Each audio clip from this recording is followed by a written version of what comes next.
Palasa 1978, London బాబులు వంటి సినిమాలతో అలరించి ప్రామిసింగ్ హీరోగా గుర్తింపు సంపాదించుకున్నాడు రక్షిత్ అట్లూరి.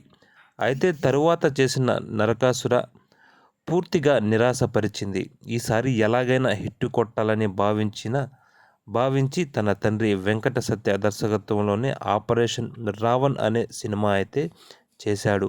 అయితే ప్రేక్షకుల ముందొచ్చిన ఈ సినిమా రక్షిత్ అట్లూరికి హిట్ ఇచ్చిందా లేదా అనేది అయితే ఇప్పుడు ఈ వీడియోలో మనం చూద్దాం. వీడియోలోకి వెళ్ళే ముందు మీరు కానీ మా ఛానల్ని మొదటిసారి కానీ చూస్తుంటే దయచేసి తప్పనిసరిగా సబ్స్క్రైబ్ అయితే చేసుకోండి.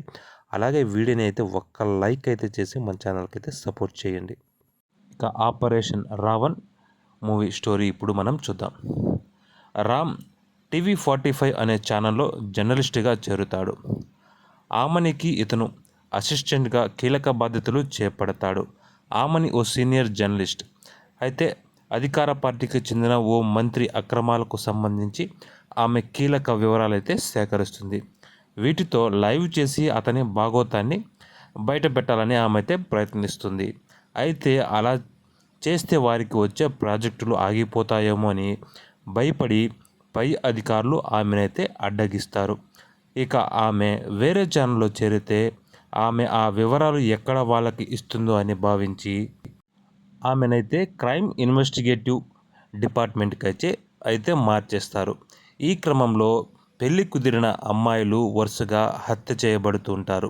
వారిని హత్య చేస్తున్న సీరియల్ కిల్లర్ చంపిన తర్వాత వాళ్ళ చేతులను నరికేస్తూ ఉంటాడు. రామ్ ఆమెని కూడా ప్రేమలో ఉంటారు. తరువాత పెళ్లి చేసుకోవడానికి రెడీ అవుతారు.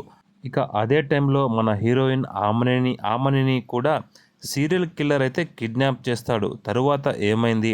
రామ్ ఆమనిని రక్షించగలిగాడా? అసలు ఆ సీరియల్ కిల్లర్ ఎందుకు పెళ్లి కుదిరిన అమ్మాయిలనే టార్గెట్ చేశాడు అనేదైతే మిగిలిన కథ.